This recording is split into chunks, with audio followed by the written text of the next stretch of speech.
우리 삶에 때때로 찾아오는, 때로는 우리를 압도하는 바로 그 혼돈에 대해 하나님의 말씀 안에서 깊이 생각해보는 시간을 가져볼까 합니다.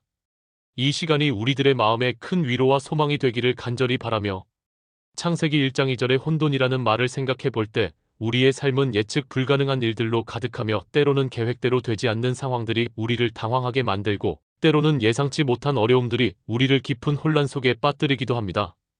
직장에서의 문제, 가정에서의 갈등, 건강의 위협, 경제적인 어려움 등 수많은 요인들이 우리를 혼돈이라는 거대한 소용돌이 속으로 밀어 넣을 수 있습니다. 이때 우리는 무엇을 의지해야 할까요? 어디에서 길을 찾아야 할까요? 하나님께서는 이러한 혼돈 속에서도 우리에게 희망의 빛을 비추시며 우리의 길을 인도하시겠다고 약속하십니다.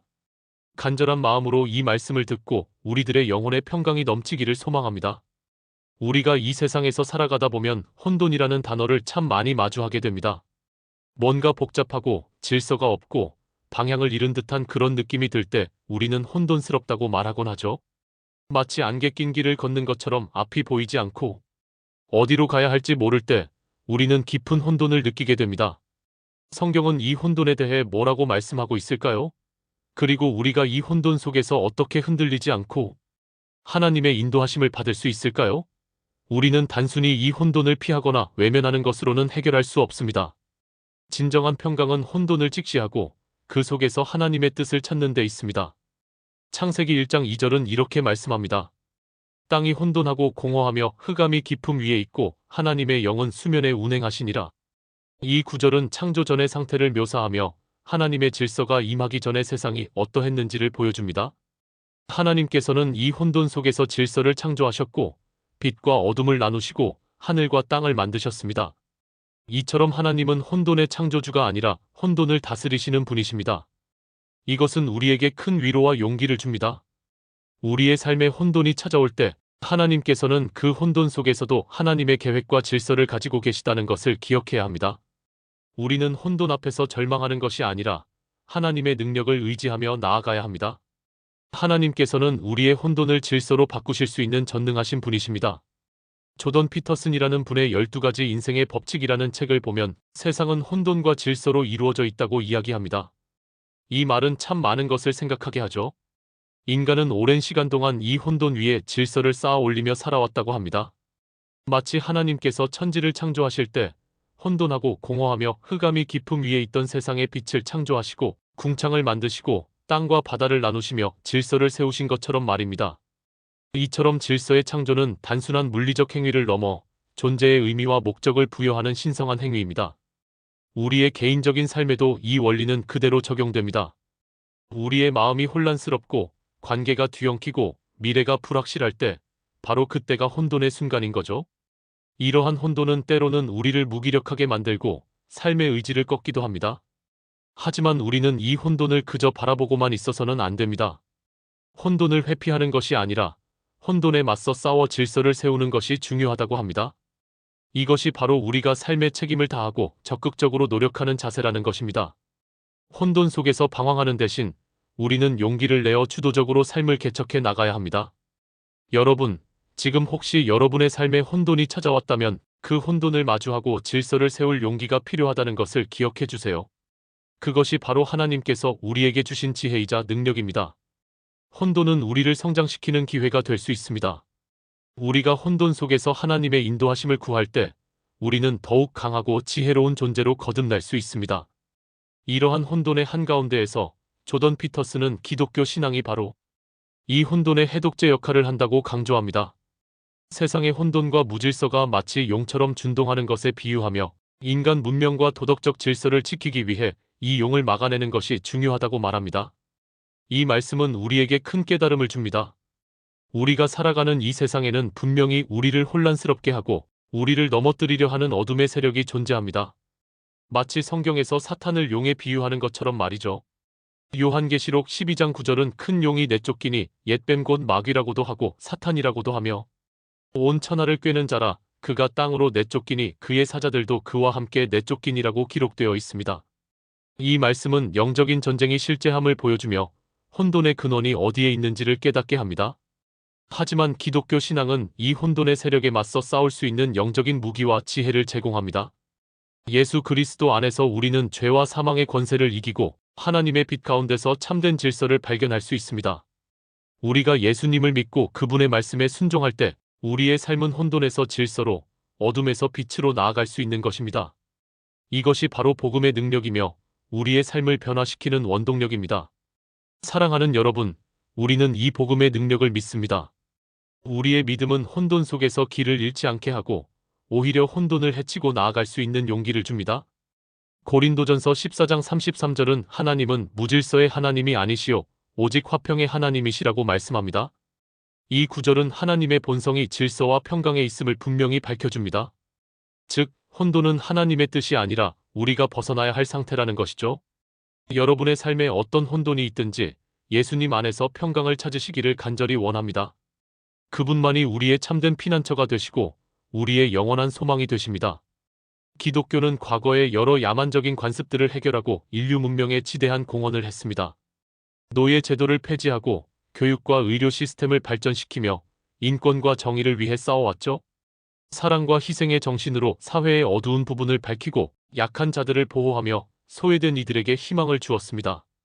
수많은 선교사들과 봉사자들이 자신의 삶을 기꺼이 바쳐 어둠 속에 있던 사람들에게 복음의 빛을 전했습니다. 하지만 현대 과학 지성과 물질론적 세계관의 등장으로 인해 기독교는 새로운 문제에 직면하게 되었습니다.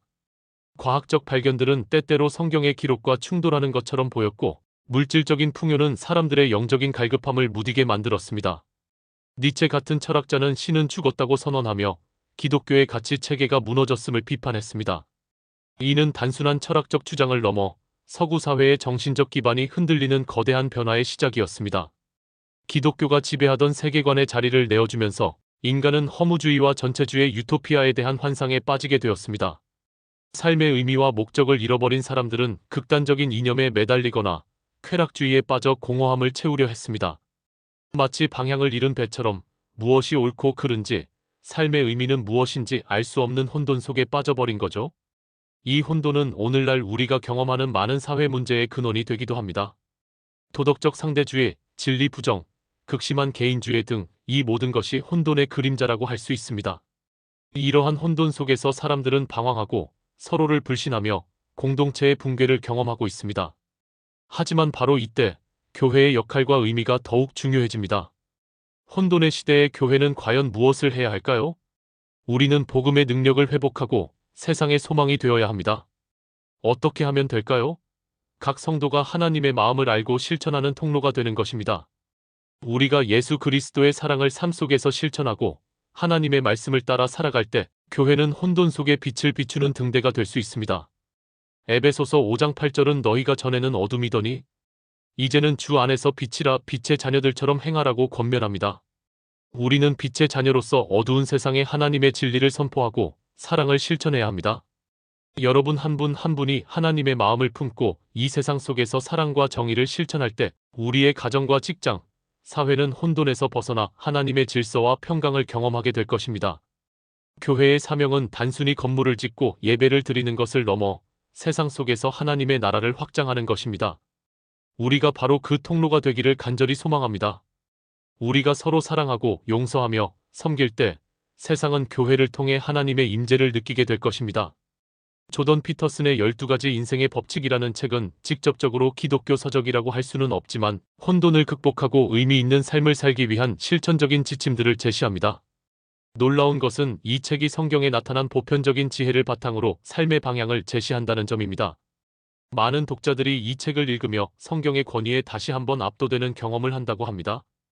그들이 성경을 깊이 이해하고 싶어 하는 마음을 갖게 되는 계기가 되기도 합니다. 이것은 무엇을 의미할까요? 하나님의 말씀은 시대를 초월하여 진리이며 우리가 어떤 상황에 처해 있든지 우리에게 지혜와 길을 제시한다는 것입니다. 혼돈 속에서 방향을 잃었을 때 우리는 어디를 바라봐야 할까요? 바로 하나님의 말씀을 바라봐야 합니다. 성경은 우리의 발의 등불이요 우리의 길의 빛이라고 말씀합니다. 시편 119편 105절은 주의 말씀은 내 발의 등이요 내 길의 빛이니이다라고 선포합니다. 이 말씀처럼 하나님의 말씀은 우리 인생의 어두운 밤길을 밝혀주는 유일한 빛입니다. 하나님의 말씀은 우리의 삶을 인도하며 우리가 마주하는 모든 혼돈 속에서 분명한 해결책을 제시해줍니다. 고난과 시련 속에서 낙심할 때 말씀은 우리에게 소망을 줍니다. 이사야 40장 31절은 오직 여호와를 앙망하는 자는 새 힘을 얻으리니 독수리가 날개치며 올라감 같을 것이요. 다른 박질하여도 곤비하지 아니하겠고 걸어가도 피곤하지 아니하리로다라고 말합니다. 죄와 유혹에 흔들릴 때 말씀은 우리에게 올바른 길을 보여줍니다. 잠언 3장 5-6절은 너는 마음을 다하여 여호와를 신뢰하고 내 명철을 의지하지 말라. 너는 범사에 그를 인정하라. 그리하면 내 길을 지도하시리라고 가르칩니다. 두려움과 불안에 사로잡힐 때 말씀은 우리에게 평강을 가져다 줍니다. 요한복음 14장 27절에서 예수님은 평안을 너희에게 끼치노니 곧 나의 평안을 너희에게 주노라. 내가 너희에게 주는 것은 세상이 주는 것과 같지 아니하니라. 너희는 마음에 근심하지도 말고 두려워하지도 말라고 말씀하셨습니다. 기독교 혼돈 12가지 의미라는 특정 정의를 찾기보다는 기독교적 관점에서 혼돈을 이해하고 극복하기 위한 다양한 방법과 통찰력을 얻는 것이 중요합니다. 그리고 그 중심에는 언제나 하나님의 말씀이 있습니다. 하나님의 말씀은 혼돈 속에서 의미를 찾고 질서를 세우는 데 도움을 줄 수 있는 가장 강력하고 유용한 자료입니다. 우리가 말씀을 가까이 하고 말씀을 묵상하고 말씀대로 살아갈 때 우리는 어떠한 혼돈 속에서도 흔들리지 않고 하나님의 인도하심을 받을 수 있습니다. 여러분의 삶에 어떠한 혼돈의 바람이 불어와도 하나님의 말씀을 굳게 붙잡고 믿음으로 나아가시기를 바랍니다. 그렇게 할 때 하나님께서 여러분의 마음과 삶에 기쁨과 평강을 가득 채워주실 것입니다. 이 모든 말씀이 여러분의 마음에 깊이 새겨지고 삶 속에서 하나님이 주시는 참된 평강을 누리시기를 바랍니다. 혼돈의 세상 속에서 흔들리지 않는 믿음으로 나아가시기를 다시 한번 간절히 원합니다.